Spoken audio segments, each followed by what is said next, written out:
हमें मिलने भी देगी क्या कान्हा से? किंतु मौसी, हमें प्रयास तो करना चाहिए ना। हाँ।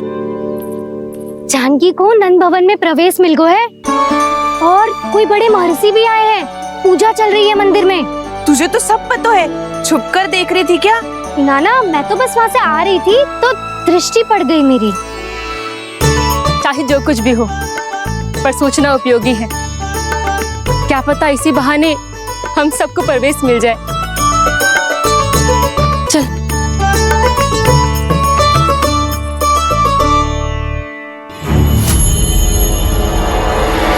कान्हा, जय कहाँ गए हो? अरे जय, अभी तो यही दो। कान्हा, कान्हा,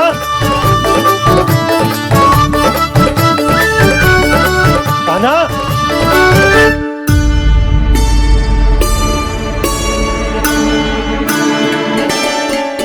क्षमा कीजिएगा नारायण, आज बार बार अनुष्ठान में विघ्न आ रहा है, परंतु आप तो जानते हैं मेरी श्रद्धा और मेरी भक्ति पूरी तरह से सच्ची है, शुद्ध है। इसीलिए कृपा कीजिए प्रभु, पधारिए।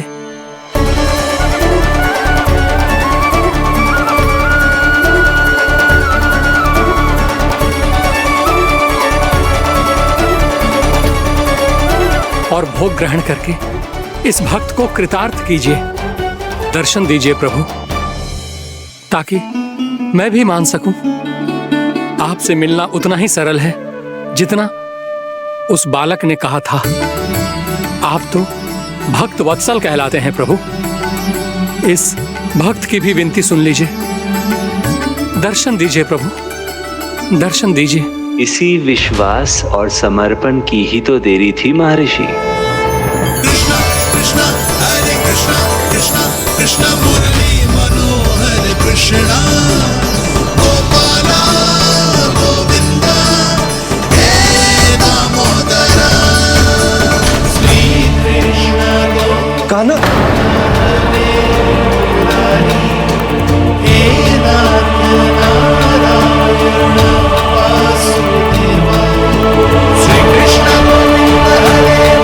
आपके इस परम सत्य को मैं कैसे भूल गया हूं प्रभु।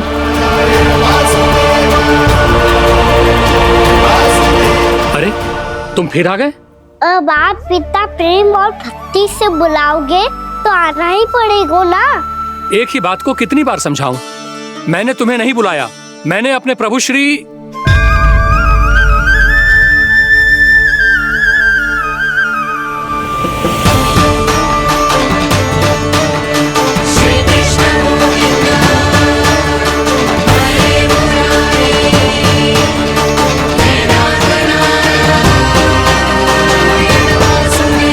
मैं तो हूँ आपका श्री नारायण। क्या हुआ महाराज, अब भी नहीं पहचाना अपने श्री नारायण को?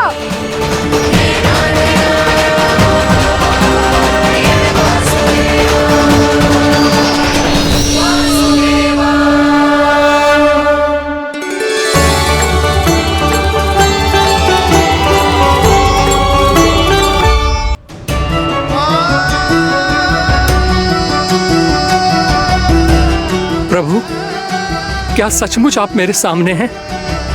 क्या पता आपको भी तीर्थ स्थानों पे भी नाम मिले, वो यहाँ मिल जाए श्री नारायण की इच्छा से।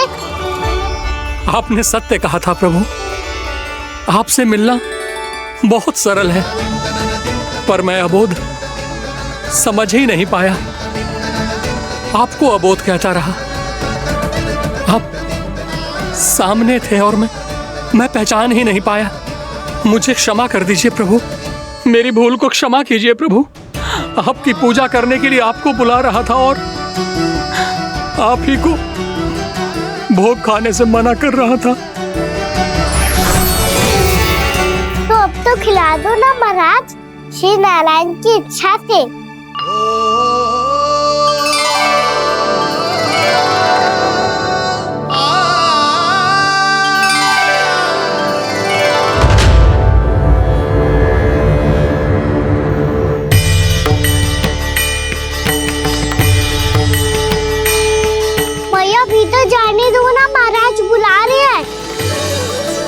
भीतर तो बिल्कुल ना जाने दूंगी मैं। रुक।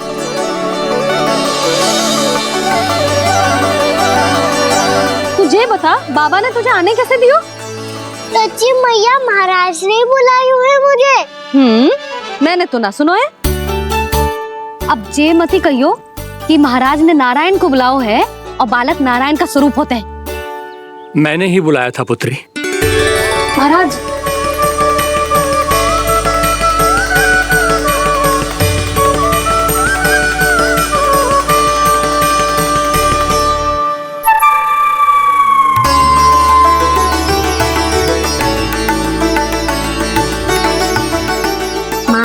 अब आप मेरा सत्य जानते हैं, पर कृपया मैया को पता ना चलने दीजिएगा।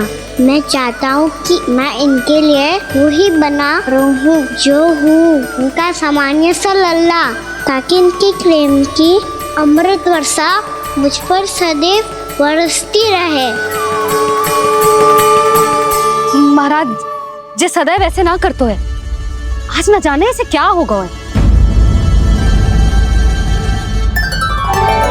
ये शैतानी ना थी यशोदा, ये तो प्रभु की लीला थी। महाराज, आप अनुष्ठान पूरा करो, अब मैं इसे और विघ्न ना डालने दूंगी। नहीं पुत्री, ये विघ्न डालने नहीं, अनुष्ठान पूरा कराने के लिए आया है। मैं आपका सत्य किसी को नहीं बताऊंगा प्रभु। आपने मेरी आंखें खोल दी, मेरे लिए तो इतना ही पर्याप्त है। मैं धन्य हो गया।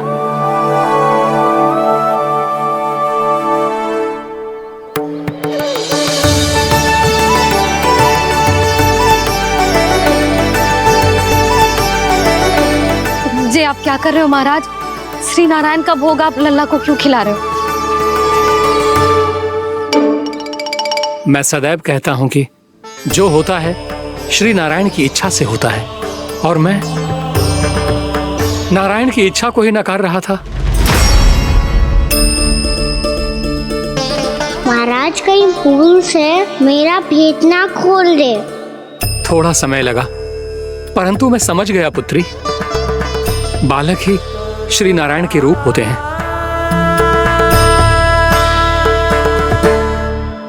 मैया, देखा मैंने गाई थी ना।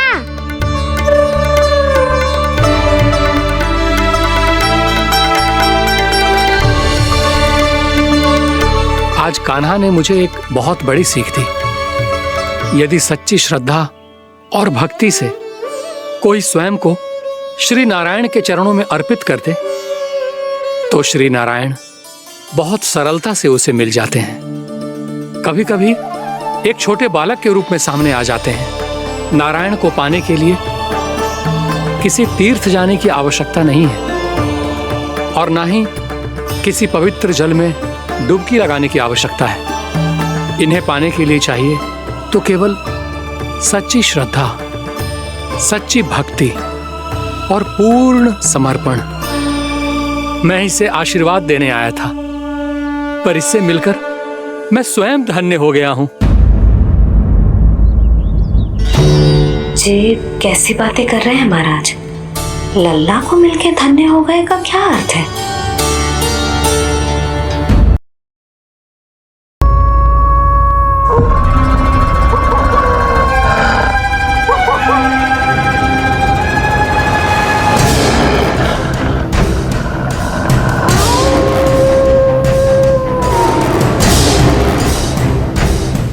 भेड़िया, वो भी गोकुल में? कैसे? कहीं भेड़िए की आवाज सुनकर वो बाहर तो ना चला गया? जी आप क्या कह रहे हो? कान्हा, कान्हा, कान्हा, कान्हा, कान्हा। पूनम मौसी, कान्हा को देखो है क्या?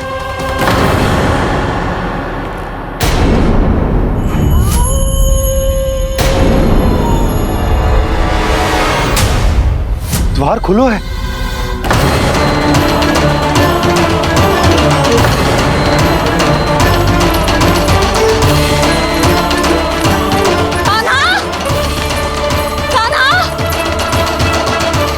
कछु न होगा हमारे कान्हा को।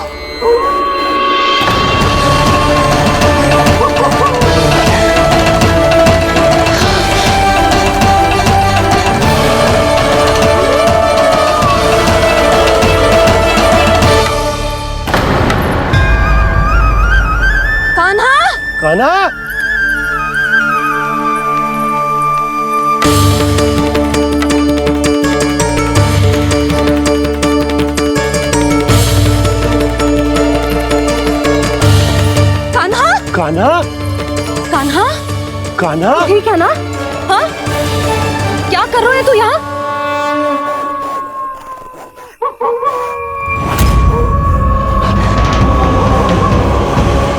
ये स्वर कैसा है मैया? जे कोई साधारण स्वर ना है, जे तो भेड़िए की गुर्राहट है।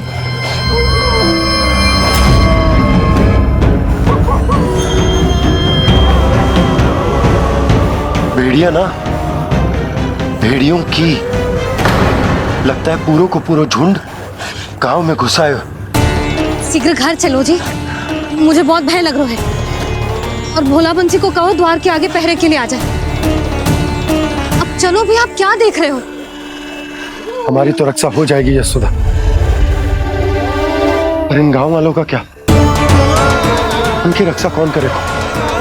पहले यहाँ से चलो।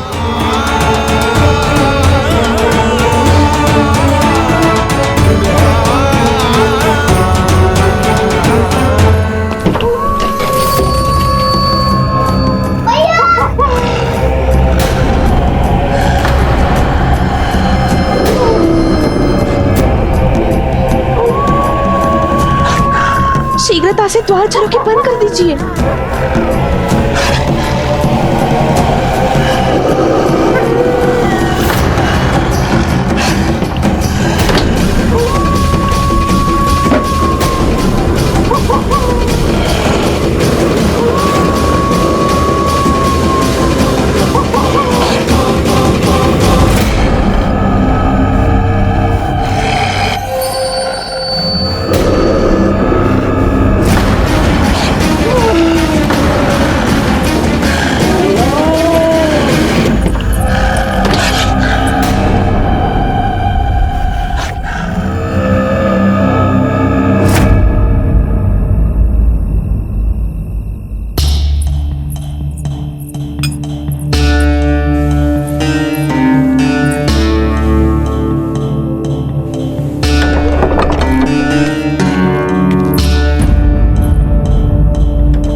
नंदराज, हमारे गांव में भेड़िए और ये अचानक यहाँ कैसे आ गए? अब तो जीवन पे भी संकट आ गो है नंदराज। आप सब चिंता मत करो, हम शीघ्र ही इस समस्या का कोई समाधान अवश्य ढूंढ लेंगे। सुलक्षणा, चिंता मत करो, लो जल लो।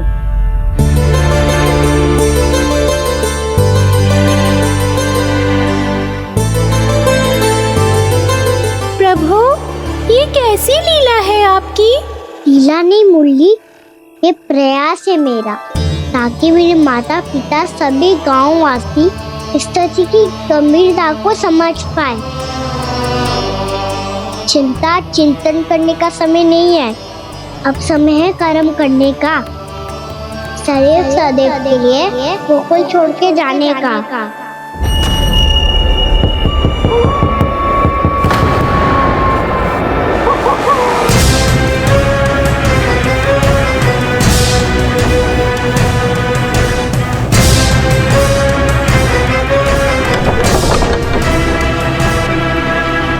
उपनंद भैया, घर के द्वार बाहर से बंद थे नंदराज, वो जहां भी गए वहां से लौट के ना आए हो अभी तक।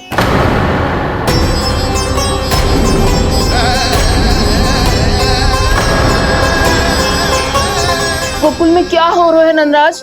पहले सूखा पड़ो और अब ये भेड़ियों का आतंक। उस धूर्त व्यापारी के साथ व्यापार ना करके कंस का षड्यंत्र असफल कर दिया था, उसी का प्रतिशोध ले रहा होगा वो। अवश्य उसने ही भेड़िए छोड़ दिए होंगे गांव में। जे सही तो कह रही है नंदराज, नहीं तो रात भेड़ियों के झुंड कहां से आ जाएगा?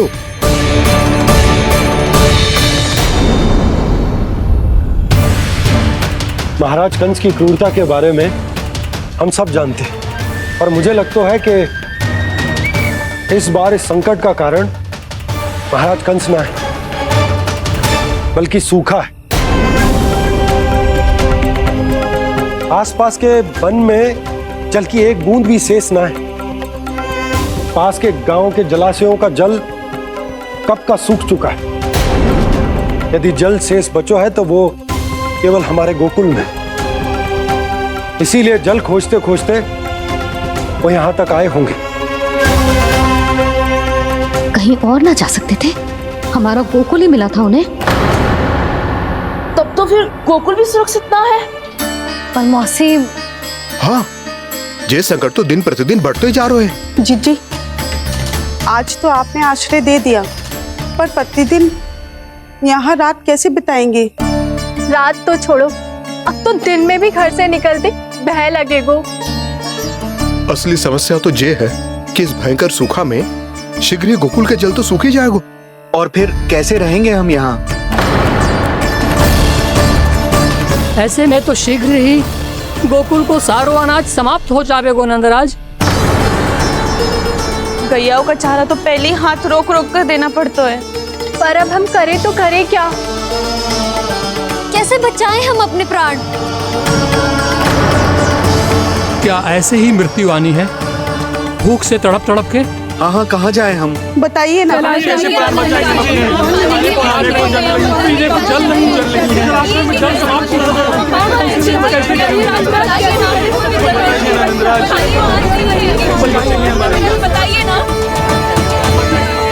शीघ्र ही आपको एक बड़ा डिनर लेना होगा।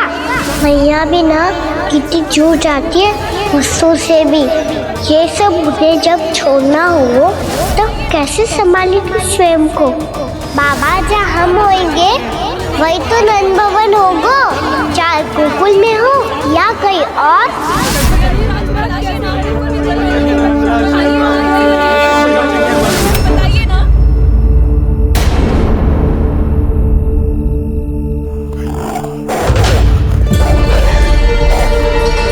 ये भेड़ियों की घुर्राहट सुन रहे हो आप लोग?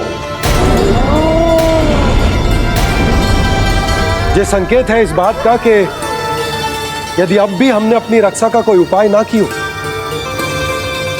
तो हमें इस सूखे के भयानक परिणाम भुगतने होंगे।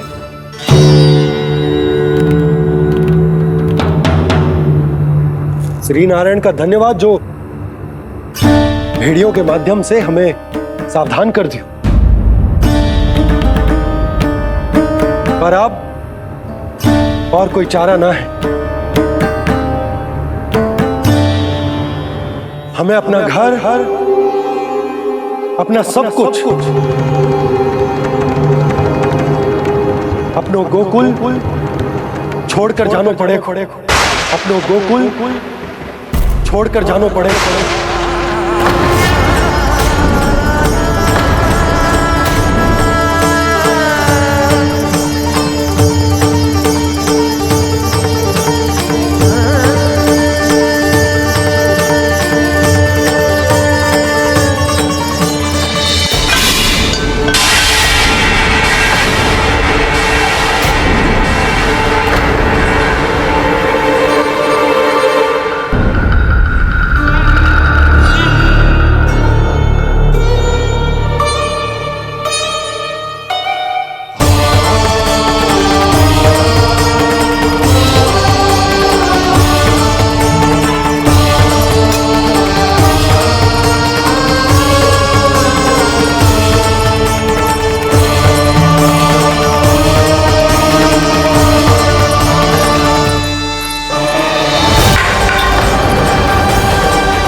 पर नंदराज, यदि हमने अपने आप को, अपने परिवार को समझा बुझाकर गोकुल छोड़ने के लिए तैयार कर भी लियो, परंतु हम जाएंगे कहां?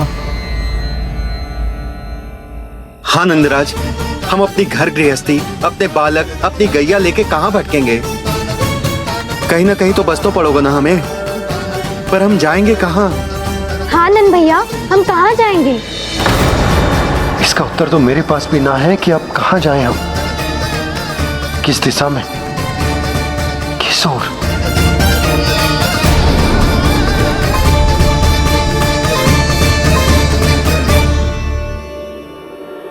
इन्होंने ऐसा सोचा भी कैसे? जो असंभव है। ऐसे कैसे चले जाएं अपना गांव, अपना घर छोड़ के?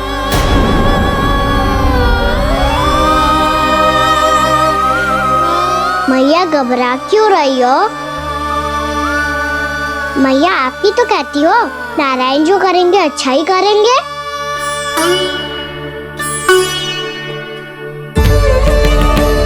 नंदराज, आपकी दृष्टि में कोई स्थान है क्या जहां हम बस पाए, जहां हमें जीने के साधन तो मिल पाए, जहाँ हम पर और हमारे बालकों के जीवन पर कोई संकट ना आए।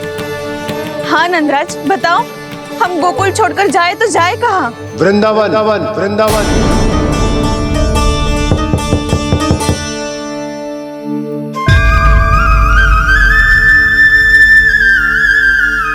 अपनन भैया,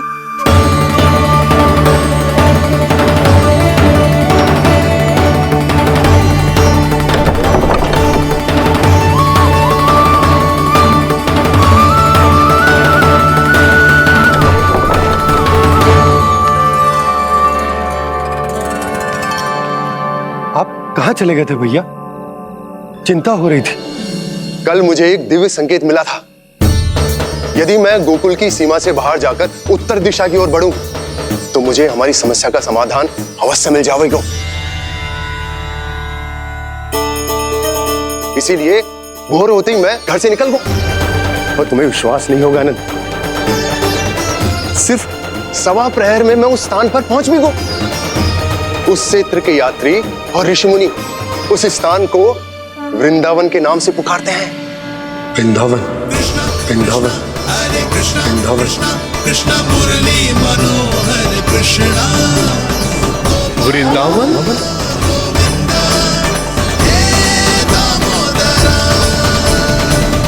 उस जगह पर अपने पग धरते ही मुझे यह एहसास होगा कि यहां पहुंचाने के लिए जरूर किसी दैविक शक्ति ने मेरी सहायता की है। मेरा मन तो सुख की अनुभूति से प्रफुल्लित होगा। और विशेषताओं की तो मैं बात ही क्या करूं। भूमि बहुत उपजाऊ है, जहां देखो चहुओर पुष्प पुष्प है, फूल ही फूल खिले हुए हैं। जल की भी कोई समस्या नहीं है नंद। जितने भी कुंड मैंने देखे सबके सब लबालब जल से भरे हुए थे। जिधर देखो झरने बह रहे हैं, नदी बह रही है। जब गोकुल छोड़कर जाना ही है तो इससे उत्तम स्थान और बसने के लिए ना मिल सके हमें।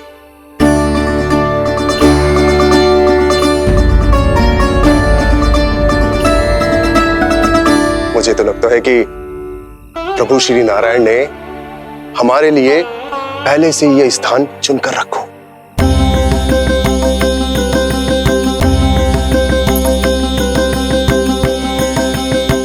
ये सब चाहे जो निर्णय ले ले, मैं अपना घर छोड़कर कहीं न जा रही। नंद, एक राजा होने के नाते प्रजा की रक्षा का भार अब तुम्हारे कंधों पर है। क्या निर्णय है तुम्हारा?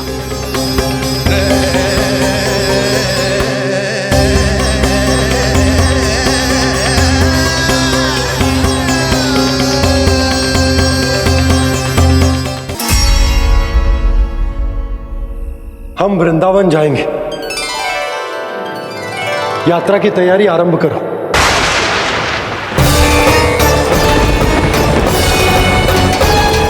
नंद जी,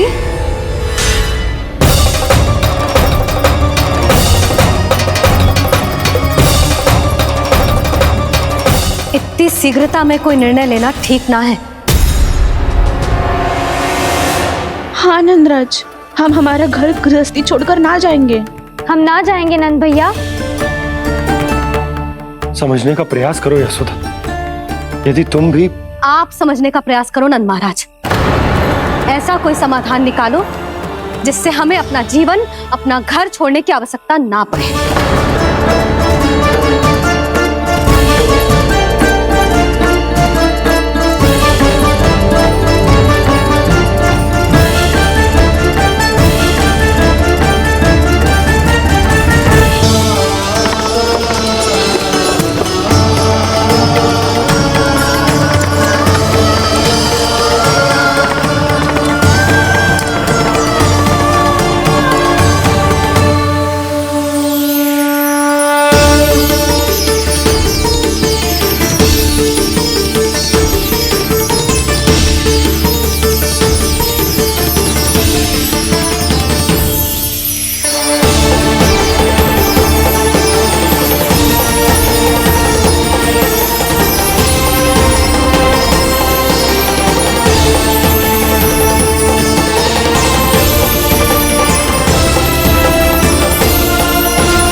मैया तो अभी भी भावुक है, बाकी सब भी भावुक होंगे। मुझे ही कुछ करना होगा।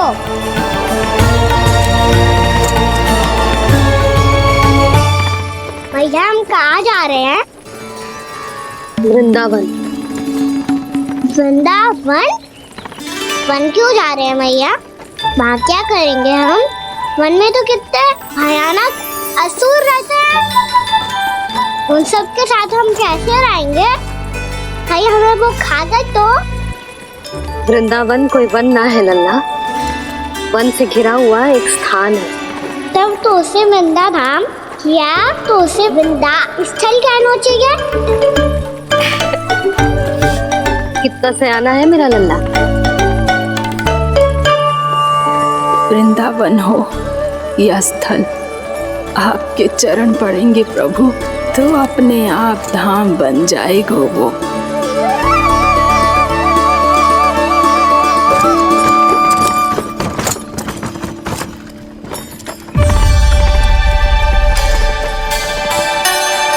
सुलक्षणा काकी, वृंदावन में बेट तो मिलेंगे ना? आप छुप छुप के क्या तोड़ोगी और क्या खाओगी? हाँ? तू हमेशा मेरे भोजन के पीछे क्यों पड़ जाता है रे? क्योंकि मुझे पता है आपको भूख लगती है तो आप और भी भयानक हो जाती हो।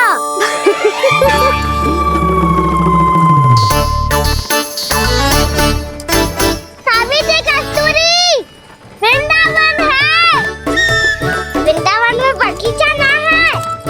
कान्हा, फिर तुम दोनों सबकी चुगली कहाँ बैठ के करोगी?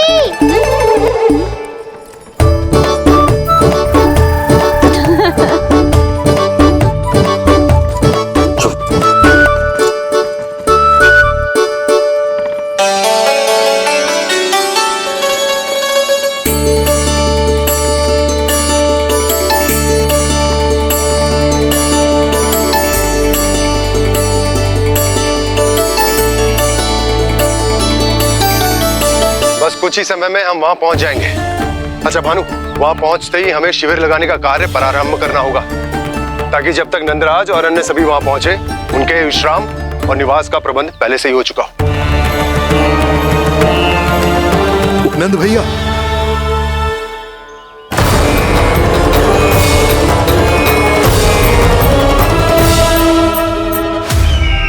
तुम सत्य कह रहे हो ना दुर्जन, पूरी तरह जांच पड़ताल कर ली है ना तुमने?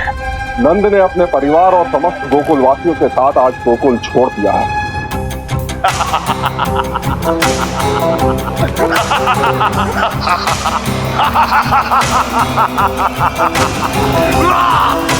आपको प्रसन्न देख के मैं भी बहुत प्रसन्न हूँ महाराज, पर आपके इस अट्टहास का कारण क्या है? जिसके कारण इतने वर्षों तक मैं चिंतित रहा, ओ विष्णु अवतार, एक साधारण से सूखे से भयभीत हो गया, भेड़ियों से घबराकर भाग गया वो प्राप्ति। इसका अर्थ है कि यह प्राप्ति वो विष्णु अवतार बहुत ही दुर्बल है। यदि उसमें सामर्थ्य होता तो वो अपने प्रिय गोकुलवासियों की रक्षा के लिए अवश्य कुछ ना कुछ करता।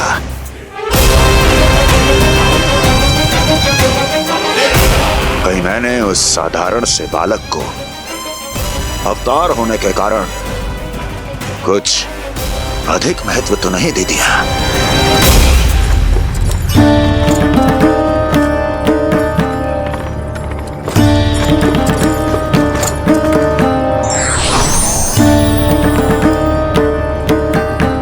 क्या हुआ पूर्णा? क्या सोच रही हो? प्रभु, केवल जे सूखा ही गोकुल के छोड़ के जाने का कारण ना हो सकता है, अवश्य ही कोई और कारण भी है। अनेक कारण है पूर्णा, और कंस उसमें से एक कारण है।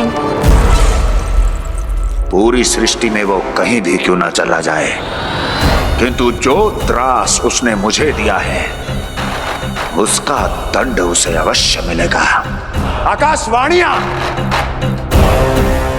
आकाशवाणियों के कारण होने वाला है कष्ट का, पूतना सटकासुर तृणावर जैसे निष्ठावान मित्रों की हत्या की पीड़ा का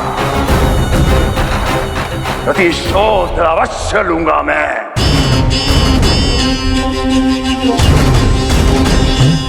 दुर्जन, जाओ और पीछा करो उस विष्णु अवतार का। अपनी दृष्टि को केवल और केवल उस पर रखना।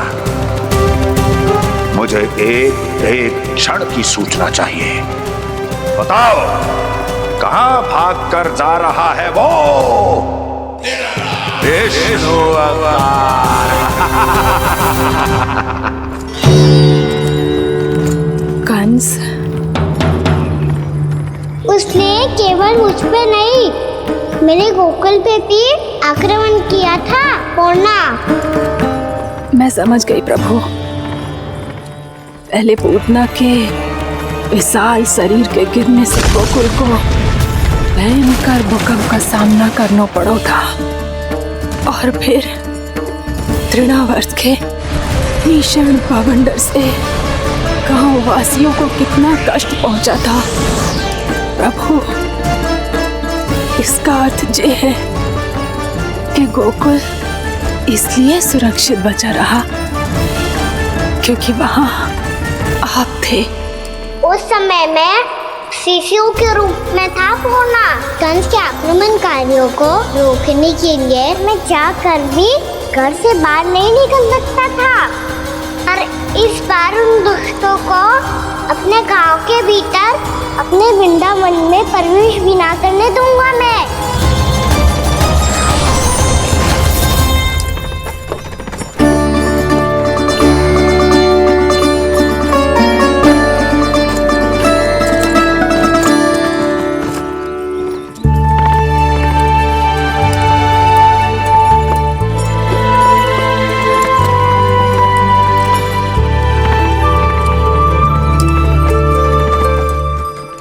भैया देखो हम आ गए, भैया देखो हम आ गए, भैया हम गोकुल वापस आ गए भैया।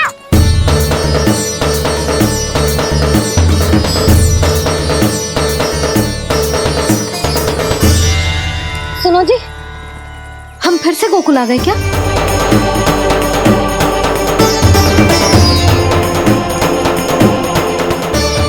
जी मेरा स्वप्न तो ना है। नाम, हम तो उसी मार्ग पर जा रहे हैं जो उपनंद भैया ने बताया था। ये तो बिल्कुल गोकुल के द्वार जैसा ही है। कहीं हम पथ भटक कर वापस तो नहीं आ गए?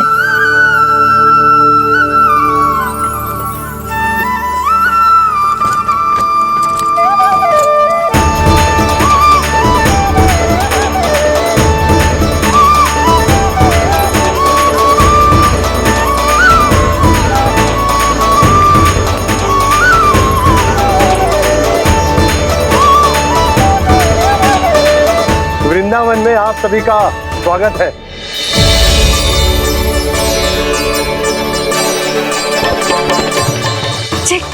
ये कैसे संभव हुआ भैया? आपने इतनी शीघ्र गोकुल जैसा द्वार कैसे बनाती हो? केवल द्वार ही नहीं बहू, देखो पूरा का पूरा गांव ही गोकुल जैसा है। जिज्जी देखो ना आपने। हाँ, ये तो चमत्कार हो गया।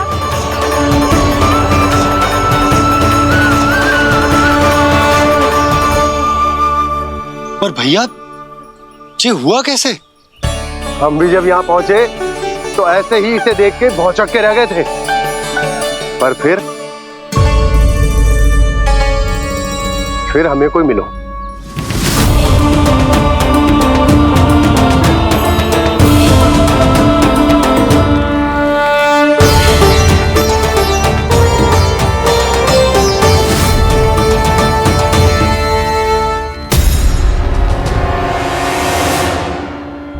प्रणाम। ये आपने बनाया? ये तो एकदम हमारे गोकुल के मुख्य द्वार जैसा है। श्री नारायण की यही इच्छा थी। वो चाहते थे ताकि गोकुल वासियों को वही सुख सुविधा मिले जिसे गोकुल में छोड़कर उन्हें यहाँ आना पड़ रहा है। लेकिन कल ही तो मैं यहाँ आकर गया हूँ और तब तो ये सारी भूमि रिक्त थी। इतना सब कुछ आपने इतना शीघ्र कैसे बना दियो?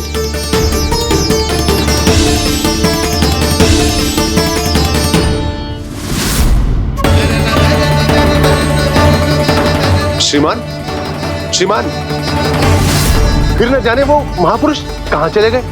हमने बहुत ढूंढो भी उन्हें, लेकिन वो मिले नहीं।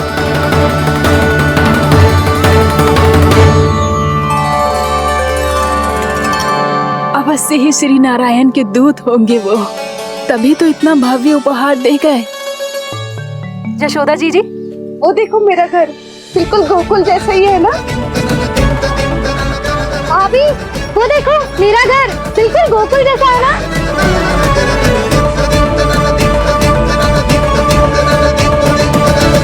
देख क्या रहे हो? पतिदेव होने का धर्म निभाओ।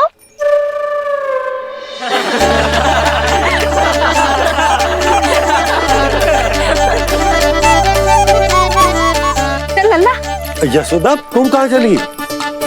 अपना घर देखने चल।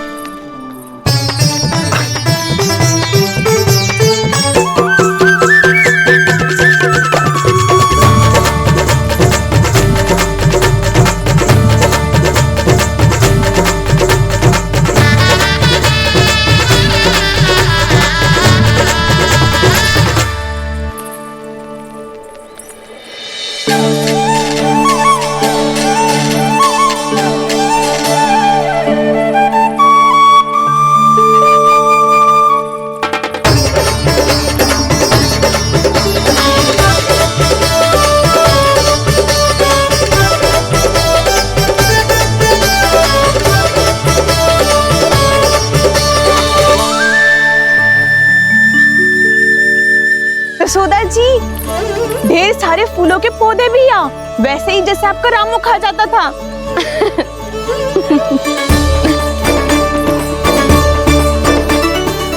जी, जे रहो आपका घर। इस घर जे की अगला घर मेरो है।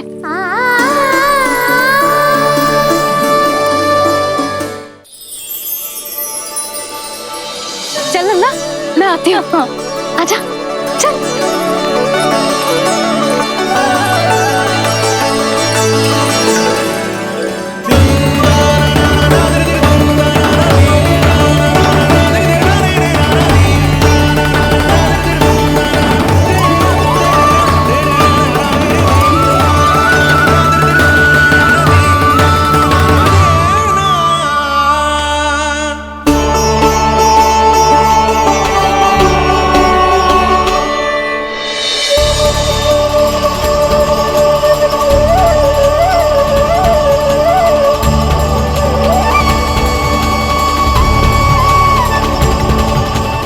नंद भवन लिखी हुई सिलो जी यहाँ कहाँ से आई? बाबा, जहाँ हम होंगे वही तो नंद भवन होगा। चाहे गोकुल में हो या कहीं और।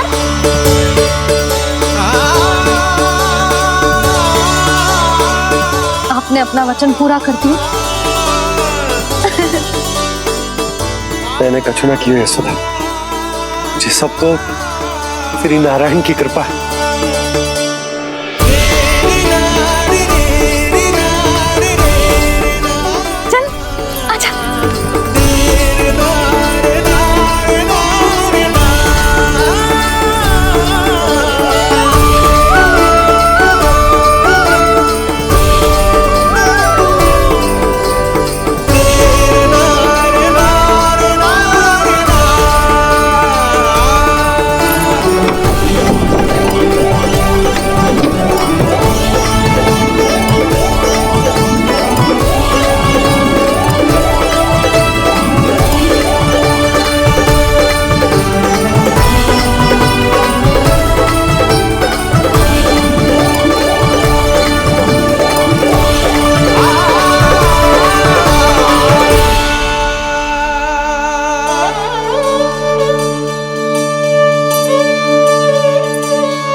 देख लल्ला, ये तो वैसी ही चित्र है जैसे मैंने अपने दीवारों पे बनाई थी,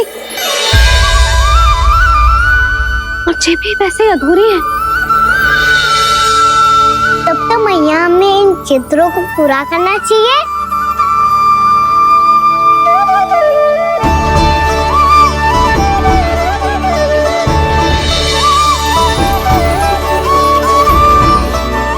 हम इस सजावट को वहाँ जाके पूरी कर लेंगे जहाँ ढेर सारे लाल फूल होंगे। आओ ना मैया, ये चित्र पूरा करते हैं।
लल्ला, ये देख, वैसो ही उखल है।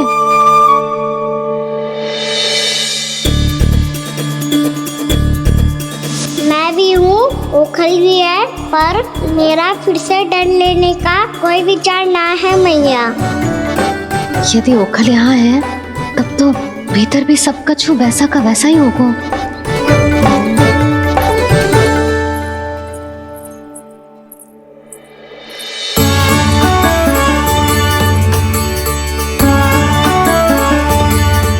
वही पलंग, वही बिछौना, सब कुछ तो वैसा ही है।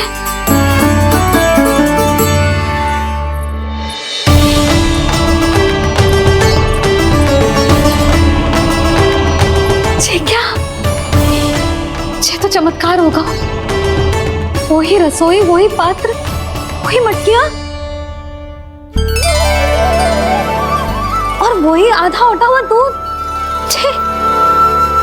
और वही पुरानी यशोदा भी।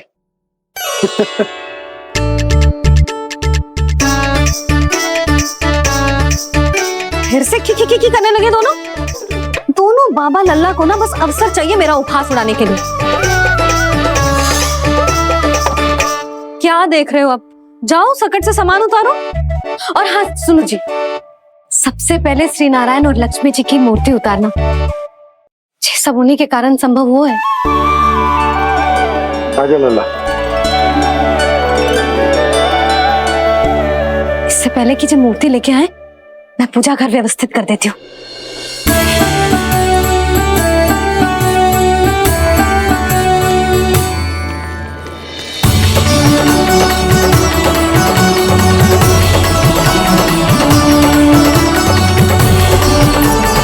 अरे स्वच्छ करने के लिए वस्त्र तो लाना भूल ही गई।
पुत्र कार्तिकेय, इस असुर के उदर को फाड़कर अपने पिता के सखा श्री कृष्ण को मुक्त कराओ पुत्र।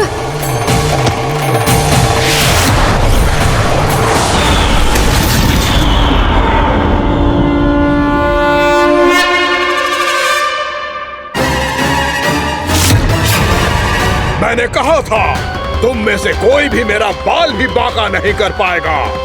तुम देवताओं का तो सामर्थ्य ही क्या, स्वयं देवों के देव महादेव भी मेरा कुछ नहीं बिगाड़ पाएंगे। कृष्ण को अपने उदर में ही पचा जाऊंगा मैं।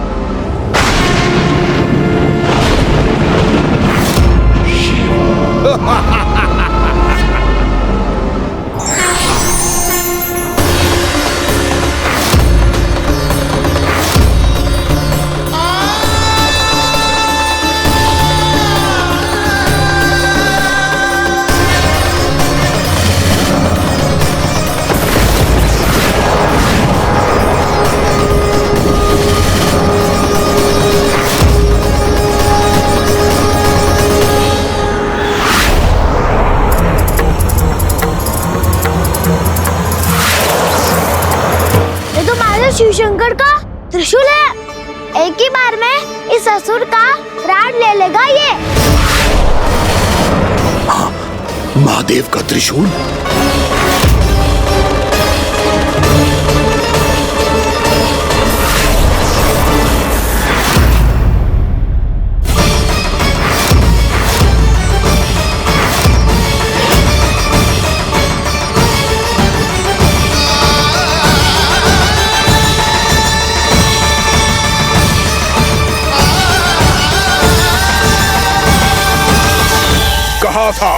कहा था मैंने, स्वयं महादेव भी मेरा कुछ नहीं बिगाड़ सकते। अजय हूं मैं, अजय।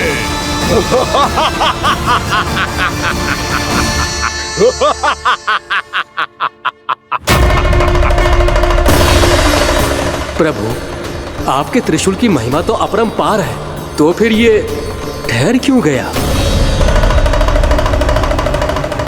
आपने अपने त्रिशूल को वापस क्यों ले लिया महादेव? इस दुष्ट का संहार क्यों नहीं किया? क्योंकि इसकी मृत्यु मेरे हाथों नहीं, मेरे सखा नारायण के अवतार श्री कृष्ण के हाथों ही होगी, और यही विधि का विधान है। पर पिताजी, श्री कृष्ण तो इस असुर के उदर में फंसे हुए हैं, हम उन्हें मुक्त कैसे कराएंगे? ये उन्हें स्वयं ही मुक्त करेगा पुत्र। श्री कृष्ण अपने अपमान से क्रोधित नहीं होते, पर अपने भक्तों का अपमान वो क्षण भर भी सहन नहीं कर पाते। वकासुर यही भूल कर रहा है, हम सबका निरंतर अपमान करके वो उन्हें क्रोध दिला रहा है। वो ये नहीं जानता कि शीघ्र ही उन्हें अपने उदर में रख पाना उसके लिए असंभव हो जाएगा।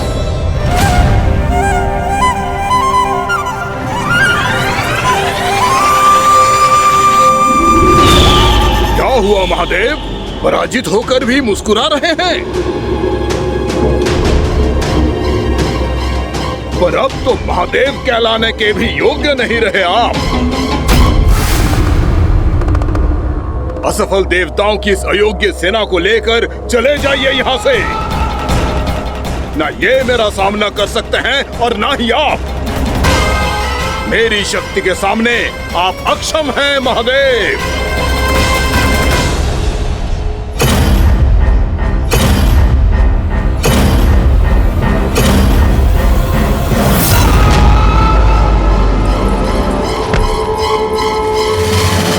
सुधा, जिस दुष्ट ने मेरे लल्ला को निगलो है ना, भीतर से जलेगो, छटपटाएगो, पीड़ा से कराएगो।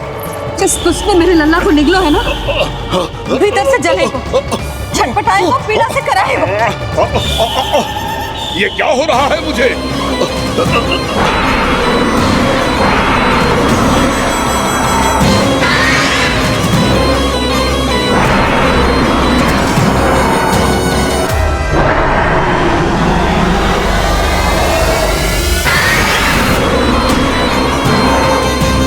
मुझे ऐसा क्यों लग रहा है जैसे भीतर से जल रहा हूं मैं। ये क्या हो रहा है मुझे?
हे प्रभु, मैंने ऐसे कौन से कुकर्म किए थे कि मुझे ऐसी मृत्यु प्राप्त हुई? और ऐसे कौन से सुकर्म किए थे कि आपके हाथों से मुझे मोक्ष प्राप्त हुआ है प्रभु? में स्मरण करो, हे जरीफ की पुत्र वक्कासुर। स्मरण करो, कैसे अपने पिता की तरह अभिमान से भरे हुए थे तुम। स्मरण करो, कैसे हमें पराजित करने के लिए पूरी सृष्टि को संकट में डाल दिया था तुमने, और हमें विवश होकर पराजय स्वीकार करनी पड़ी थी। स्मरण करो, कैसे तुमने देवराज इंद्र का छत्र चुरा लिया था। पर यह सब भी पर्याप्त नहीं था वक्कासुर। तुम्हारे पापों का घड़ा तब भरा था जब तुमने देवी गंगा के जल में साधना करते हुए जजाली मुनि की तपस्या में व्यवधान डाला था।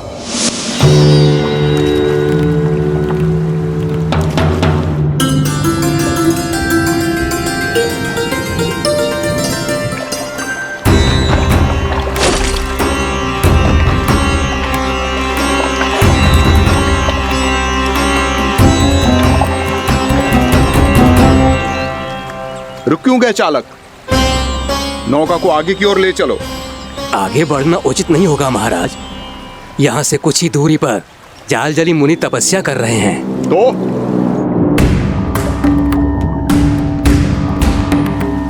मेरे मत्स्य आखेट के क्षेत्र में इसने तपस्या करने की भूल की है। मेरे ही राज्य में मेरा कोई क्षेत्र मेरे लिए वर्जित हो, यह मुझे स्वीकार नहीं है। आपने पर्याप्त मत्स्य आखेट कर लिया है महाराज।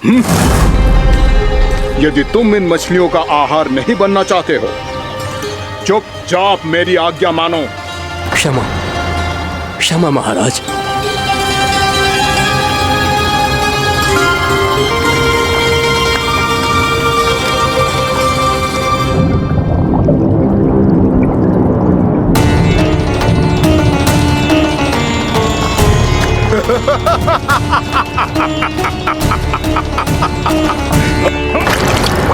मुनिवर, रक्षा कीजिए, रक्षा कीजिए मुनिवर, हमारे प्राण बचाइए मुनिवर, मुनिवर हमारे प्राण बचाइए।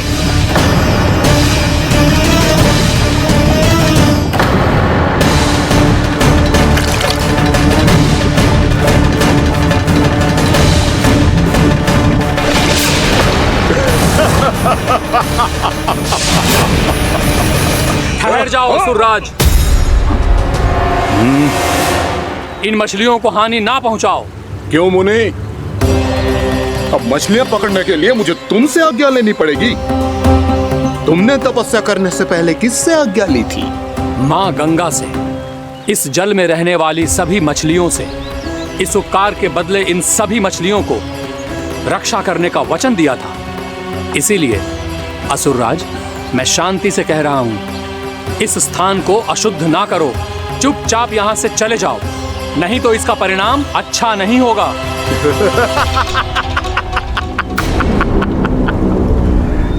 तुम जिन देवताओं की तपस्या कर रहे हो ना मुनि, उन्होंने भी मेरा कुछ नहीं बिगाड़ पाया था, और तुम मुझे धमकी देने का दुस्साहस कर रहे हो।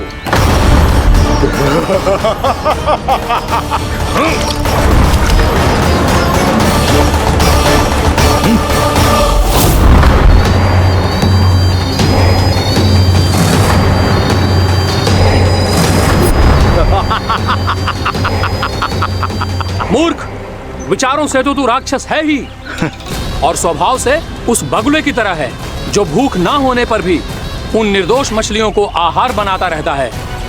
इसलिए अभी इसी क्षण से तू वकुला का जीवन जिएगा। ये मेरा श्राप है, ये मेरा श्राप है।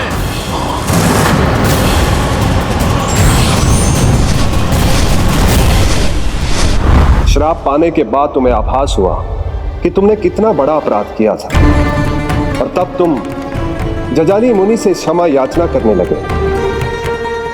तुम्हारे अपराध बोध को जानकर मुनि श्रेष्ठ शांत हुए और उन्होंने तुम्हें वरदान दिया। श्राप से मुक्ति का एक ही मार्ग होता है असुर, पश्चाताप। तुम्हें अपने भूल का पश्चाताप है, इसीलिए मैं तुम्हें वरदान देता हूं। तुम्हें मेरे श्राप से मुक्ति अवश्य मिलेगी। स्वयं प्रभु श्री नारायण के अवतार इस बगुले के देह के बंधन से तुम्हें मुक्त करेंगे।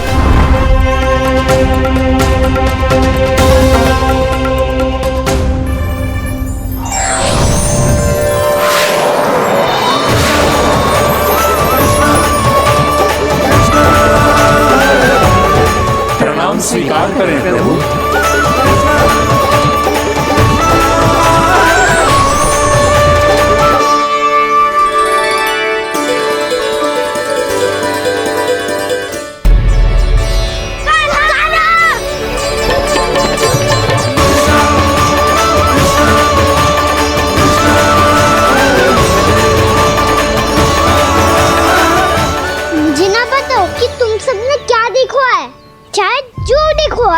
बस मैया से कछु मत ही बताना।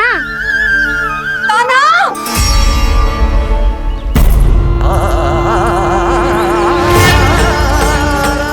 ताना!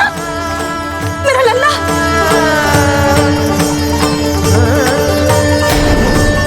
भानु बता रहा था तुझे कोई असुर पंछी निकल गया था। हाँ?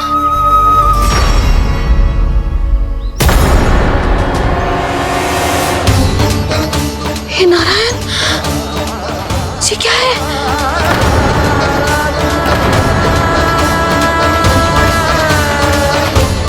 ये सब कैसे हुआ लल्ला? हाँ?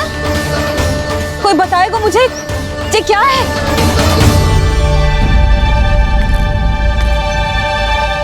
श्रीधामा, मधुमंगल, चिची को सब कुछ बता दो। ये असुर पक्षी मुझे निगलने वाला था रानी भाभी, तभी अंतिम क्षण में कान्हा ने आके मुझे बचा लियो। और ये असुर पक्षी ने कही कि यह है वृंदावन का राजकुमार नंदराज का लल्ला, इसके होते कोई भी वृंदावन वासियों को हानि ना पहुंचा सकते।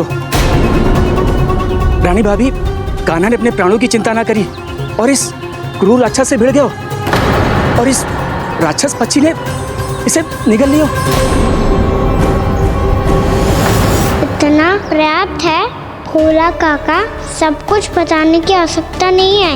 ये सब देख के सारी बालक मंडली इतनी व्याकुल हो गई कि सबने अपने प्राण अर्पित कर दिए, और इस असुर पक्षी से कहे कि हमें खा लो और हमारे सखा को छोड़ दो। इन बालकों का पराक्रम देख के सभी देवतागण यहाँ आ गए और उनके हृदय भी पिघल गए, और उन्होंने इस राक्षस पक्षी से युद्ध करके इसे मार गिराया। देवताओं के राजा इंद्र के वज्र का प्रहार तो मैंने अपनी आंखों से देखा है ताई जी, और फिर उसके बाद अग्निदेव ने अग्निवस्त्र का प्रहार किया। जय ना काकी, वरुण देव, कार्तिकेय, यमदेव सबने मिलके युद्ध किया इस राक्षस से। कहा था अभी मत बोलना, अरे सब मिलके फंसा दोगे मुझे। जय माँ भद्रकाली, हमारे शिव शंकर भी आए थे छोटी माँ। जाओ आप भी। बाबा साईता, मुझे लगता है कि ये कान्हा भी इन्हीं देवताओं में से एक है। संभव तो है जीजी। स्मरण है, पूतना और तृणावर्त के आक्रमण के समय भी ऐसा ही हुआ था। सभी राक्षस मारे गए थे, पर अपने कान्हा को एक खरोच तक न आई थी। हाँ जीजी, मुझे लगता था कि श्री नारायण की विशेष कृपा है हमारे कान्हा पे, पर अब तो देख के लग रहा है कि हमारा कान्हा ही स्वयं श्री नारायण है। या फिर उनका अवतार है ये। अरे बस करो तुम सब, ऐसा कछु ना है। अरे जितनी बात सुनी है उससे तो यही लग रहा है कि कान्हा देवताओं और असुरों की युद्ध के बीच में फंस गया था। उसका इस सब से कोई लेना देना ना है। तो फिर इसके तन पे एक भी खरोच क्यों ना आया नंदराज? हाँ,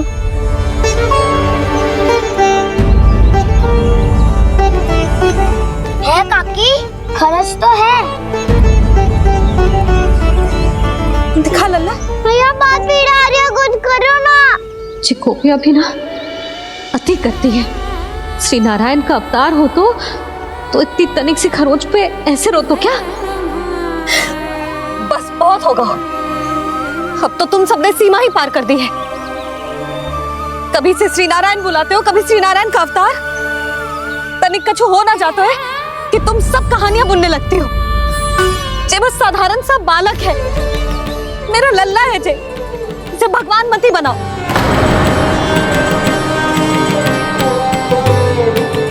और तू, क्या आवश्यकता थी तुझे यहाँ आने की? हाँ, वो भी मुझे बिना बताए मेरे से छल करके आए हुए तू। अब तू घर चल, ऐसा दंड दूंगी ना कि मैया बहुत पीड़ा हो रही है।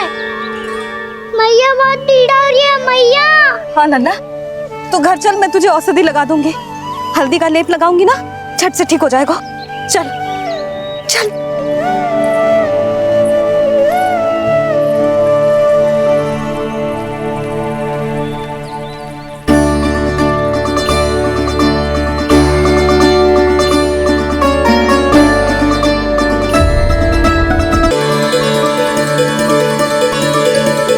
उठो सब।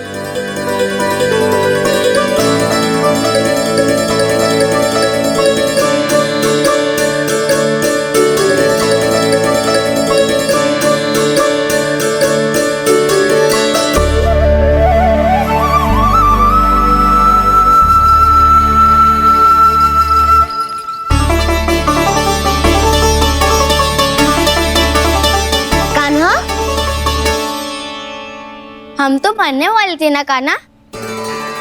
मुझे सांस लेने में कितनी कठिनाई हो रही थी। मुझे तो लगा था जीवन लीला पूरी हो गई हमारी। पर कान्हा, तूने हमें बचाया कैसे? हाँ कान्हा, बताओ ना, तुमने हमें बचाया कैसे? चमत्कारी औषधि से। जानते हो ना कितना बड़ा वैद्य हूँ मैं।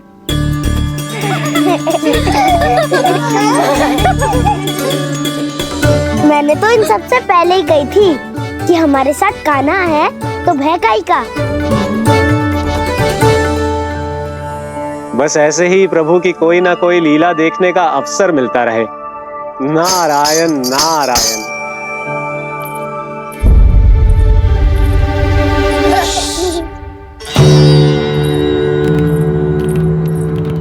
सबको भी मैया के स्वर सुनाई दे रहा है क्या?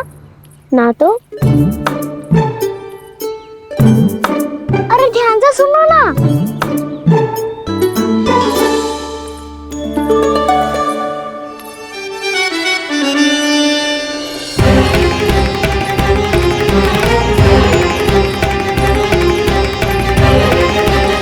जाने कहाँ होगो?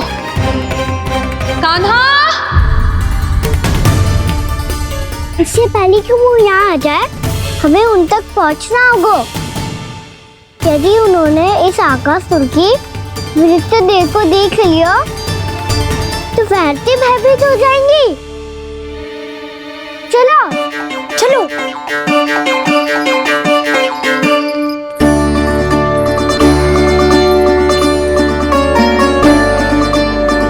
मैया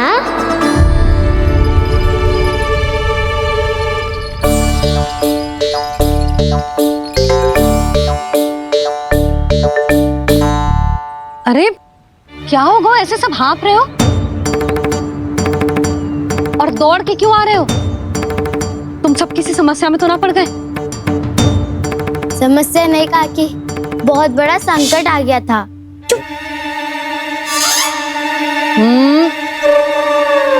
बोलने दे उसे। कैसा संकट रे?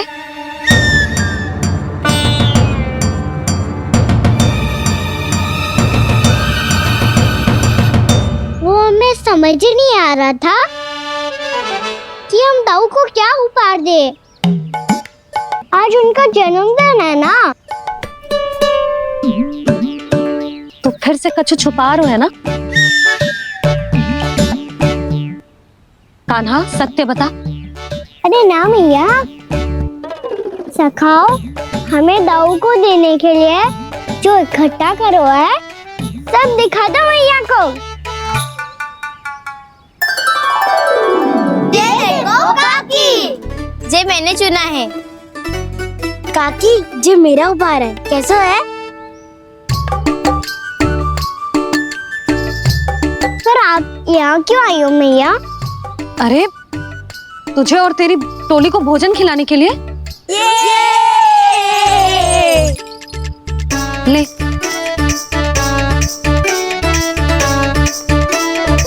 आहा, इतनी बड़ी विजय का उत्सव तो ऐसे पकवान खा के मनाना चाहिए। कैसा उत्सव?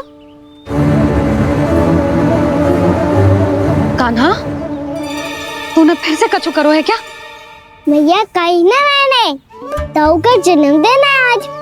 अब आप जाओ, हम सब बालक अपनी तरफ से बनाएंगे उत्सव। हाँ हाँ जाती हूँ।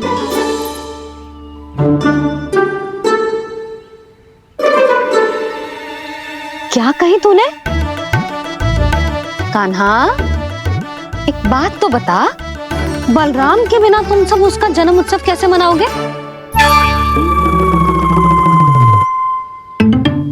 शीघ्रता से सब आश्रम आओ, चलो। फिर महर्षि गर्ग के साथ मिलकर तेरे दाऊ का जन्म उत्सव मनाएंगे। वो आज तेरे दाऊ के लिए विशेष पूजा भी करने वाले हैं। अब सब शीघ्रता से आओ, समझ आई?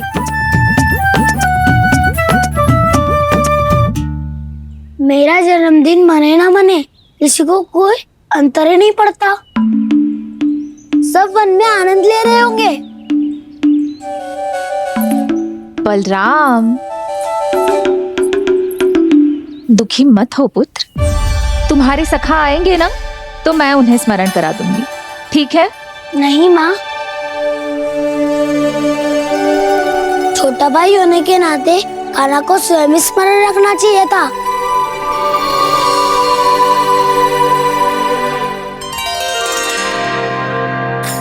नारायण नारायण। प्रणाम ब्रह्मदेव। देव ऋषि बहुत प्रसन्न लग रहे हैं। ऐसा क्या करके आ रहे हैं आप? करता तो वही है ब्रह्मदेव, हम तो बस उनकी लीला के साक्षी बन सकते हैं। आज निकट से उनकी एक और अद्भुत लीला के दर्शन के आनंद आ गए। एक साथ दोनों के दर्शन हो गए। दोनों के दर्शन? प्रभु श्री नारायण के और उनके पूर्ण अवतार श्री कृष्ण के।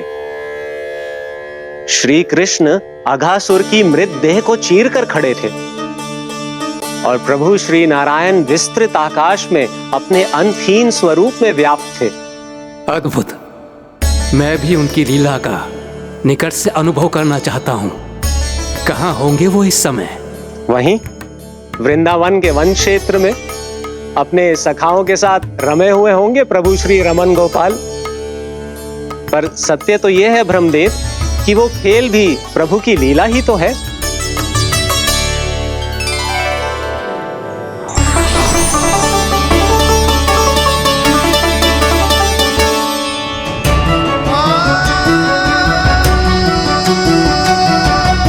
ये क्या कर रहे हैं श्री कृष्ण?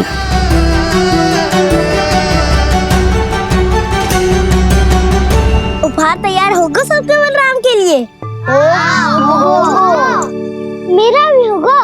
कहना अब तो खा ले।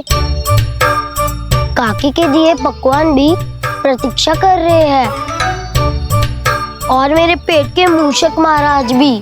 अवश्य, पर पहले उपहार समेट के रख दो।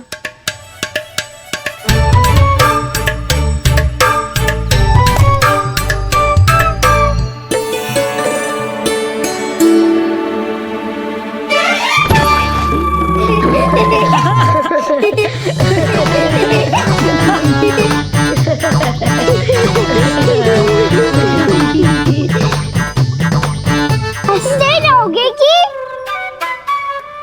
मुझे भी तो अवसर मिलना चाहिए ना।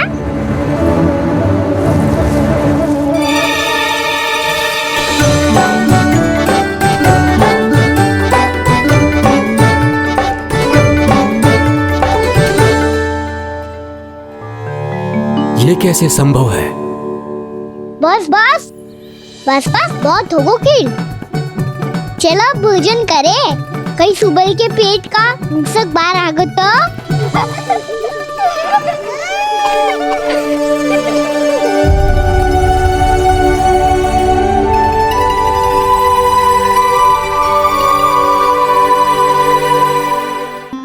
क्या ये सच में प्रभु ही हैं?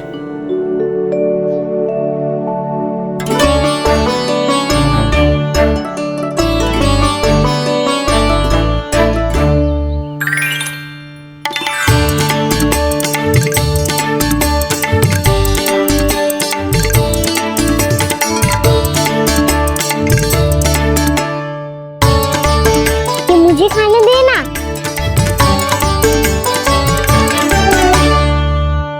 नहीं नहीं, ये असंभव है। ये प्रभु नहीं हो सकते। जो मिट्टी में खेलता हो, अपने सखाओं का झूठा खाता हो, साधारण बालक भी खेल खेल में जिस पर अपने हाथों और पांवों से प्रहार करते हो, जो स्वयं मिट्टी में लोटपोट होकर आनंद लेता हो, वो विष्णु अवतार कैसे हो सकता है? चरित्र के इसी रूप के लिए तो प्रभु ने अवतार लिया है ब्रह्मदेव। लगता है पृथ्वी पर पग धरते ही आप भी माया में पड़ गए ब्रह्मदेव। मैं ब्रह्मा हूं देव ऋषि, माया मुझे नहीं बांध सकती। पर सत्य आंखों के सामने है, फिर भी आप।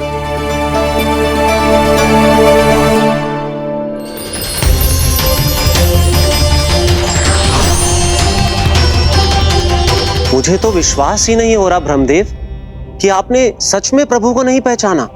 मुझे भी विश्वास नहीं हो रहा है देव ऋषि कि आप तो प्रभु के परम भक्त होकर भी प्रभु को पहचान नहीं पाए। भक्ति में ऐसे रम गए कि एक साधारण बालक में भी प्रभु को देखने लगे।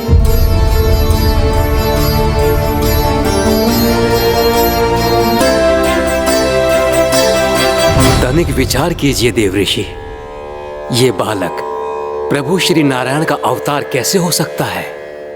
आप वही भूल कर रहे हैं जगत पिता, जो महर्षि दुर्वासा ने की थी। उन्हें भी ऐसा ही भ्रम हुआ था। देव ऋषि, ना मुझे भ्रम हुआ है ना भूल। फिर भी यदि आपको इस बालक पर विश्वास है तो क्यों ना इसकी परीक्षा ले ली जाए। यदि ये बालक सत्य में परम प्रभु श्री नारायण का अवतार है तो अपने प्रिय बछड़ों को लुप्त होने से तो बचा ही लेगा, है ना देव ऋषि?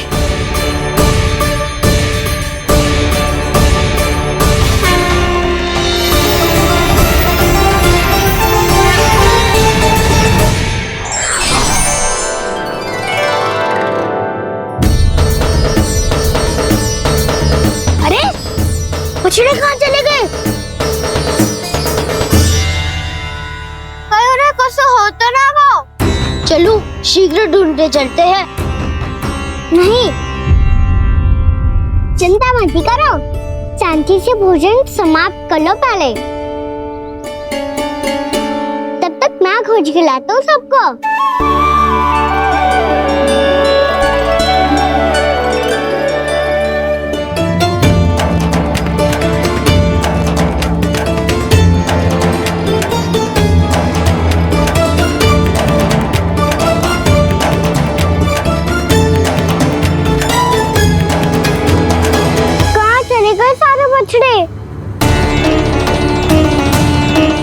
बकासुर के बाद अभी तक कोई और असुर भी नहीं भेजा मम्मा ने, तो फिर अचानक सब ऐसे लुप्त कैसे हो गए?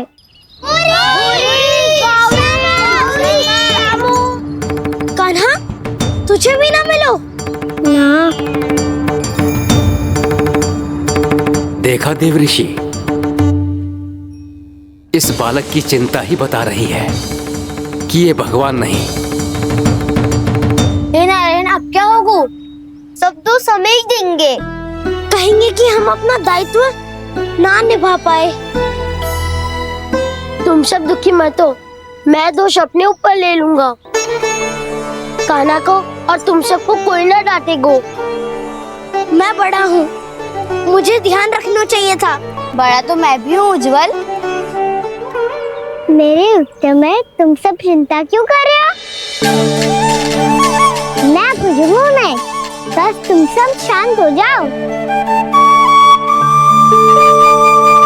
यदि ये भगवान होता तो अब तक तो अपने बछड़ों का आभास हो गया होता इसे। ब्रह्मदेव, मुझे नहीं लगता कि आपको इनकी परीक्षा लेनी चाहिए। अवश्य लेनी चाहिए देव ऋषि। देखिए, इस बालक के पास इस समस्या का कोई समाधान नहीं। समाधान चिंता करने से ना, चित्त को शांत रखने से मिलता है। बैठो, मैं सिखाता हूँ।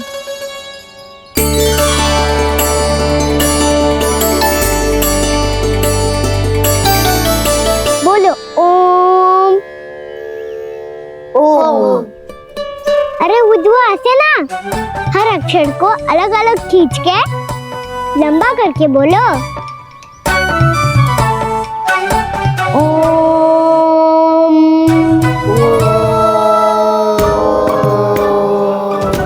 अब आंखें बंद करके जाप करो।